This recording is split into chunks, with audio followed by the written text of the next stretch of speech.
Hey YouTube, Chris, the Thrift Shop Hustler. Today on Know Your Stuff, we're going to talk Chick Tract comic books.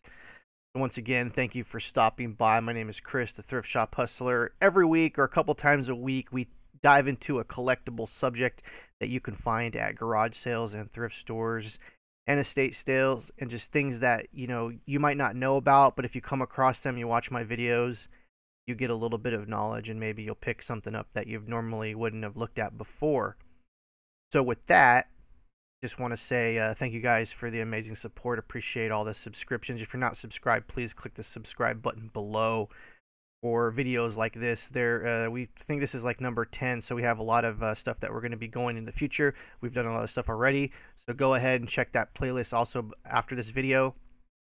Look at the playlist and all of that fun stuff. So today we're going to talk Chick Tracts. For those that don't know, they were little comic books, and let me just preface this by saying that I have nothing against any religion. I believe that, in every religion there's good and bad people.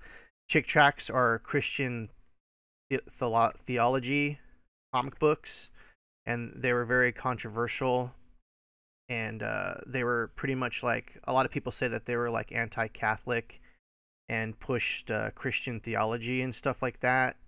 And basically that's what they were. They still print these. There was 800 million produced over the course of 50 or 60 years. And there is over 250 different stories. And so, but we'll get into that. So Jack Chick is the artist and creator of these. And the reason why I'm talking about these today is I came across these, and I thought I'd make a video about these because these are very interesting. They were very controversial in the 80s, and Jack Chick passed away last year. He was a very private man, and there's rarely any photos of him. They did a documentary on him and stuff. So anyways, we're going to talk about Chick Tracts. Basically, they were little comic books, as you can see. They were usually about 24 pages. The first cover was considered page 1, and then the inside cover is considered page 2. And if you want to know about the dates, they're in the inside cover. So if you just open it up, on the very inside cover, there'll be a date on the side. And also the backs. This is a standard Chick publication back, as you can see. Let me see here. Right here, there's also a number. There's a number, and that correlates also with the style number and the printing and all that. They're kind of obscure. They don't really mean anything, but to collectors, they mean a lot. So like I said, basically, these are Christian fundamental theology books, and they pushed a lot of Christian kind of stories and themes, and they're very controversial because even in Christian world, Jack Chick is very controversial.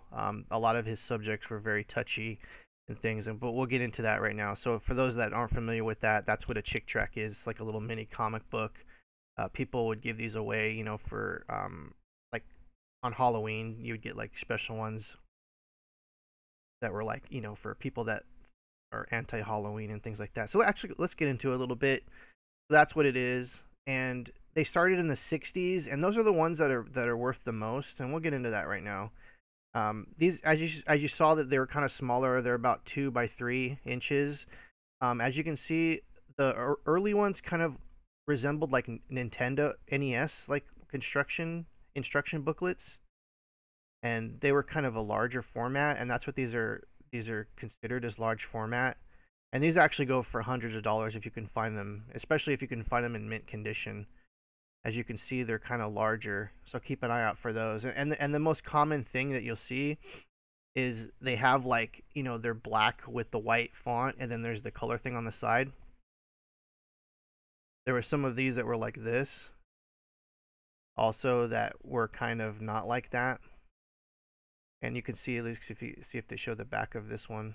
See, this one just says "The Last Call," and if you just look at them, they look like pretty much comic books and stuff like that. Those are the ones to definitely look out for when you're out and about looking for these things. As you can see, this is usually what they come like. There's a bunch of them that were printed in the 80s and the 70s. And some of them are pretty rare to find.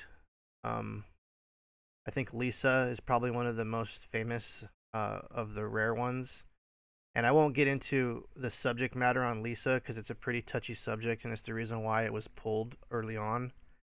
And so I'll let you guys do the research on that. These go for easily $40. I've seen Lisa in mint condition go as high as 80. And you know, just definitely do your research. There is a website that will show like all the different variations because they printed like 800 million of these over the years of the 250 different stories. So over the years, they have a first printing and then they print again. But there's also this website. I'm gonna leave a link below to this. So like it'll show all of it. So we'll go look at the visitors, and it's gonna be under V, usually A and the. They don't usually start off with T's. So we'll go to the visitors real quick. I'll show you how this works. I remembered how. There we go. So it says on the visitors, early version had elders named Bruce and Randy. They play a curse on Janice on page 20. Later, Bruce and Grant give no curses. So the early version has the elders named Bruce and Randy. And as you can see, if I go to page 20, these aren't numbered usually, but remember what I said, page number 1 is the cover, so you just count like that. Page 24 is going to be the back, so you can count backwards like that. So on page 20, we go look. As you can see, it says Bruce, and they what do you call it? They put a curse on Janice on that page. So this is the very early one. So that's how you can tell if you have something that's worth a little more than you can. You go to this website and it'll show you. Some of these are actually worth a pretty good amount of money, as you saw. The large format ones are the ones that have gone for hundreds of dollars. And those are pretty rare to find because most people just threw them out. And a lot of these are still in print, but a lot of them are out of print, and you just have to do your research on those. Jack Chick also did larger format. I mean, not larger format. He did like actual size comic books. And to my knowledge and to my research, a lot of those aren't even worth anything, but these are the things that you need to look for. And so I find these, I don't want to say all the time, but I come across these a lot. And people pretty much still, to this day, when these came out in the 80s, a lot of people just thought these were just pretty much worthless, like, religious propaganda and stuff like that. And were just usually thrown away or put in a drawer and just forgotten about. So most people will just literally give these away. When you find these at garage sales, you can get stacks of them. But go through each one, and to make sure that you don't have a rare variation. Like this is I think this is the very first printing. And as we can open up the front on the first page, this is from 1984.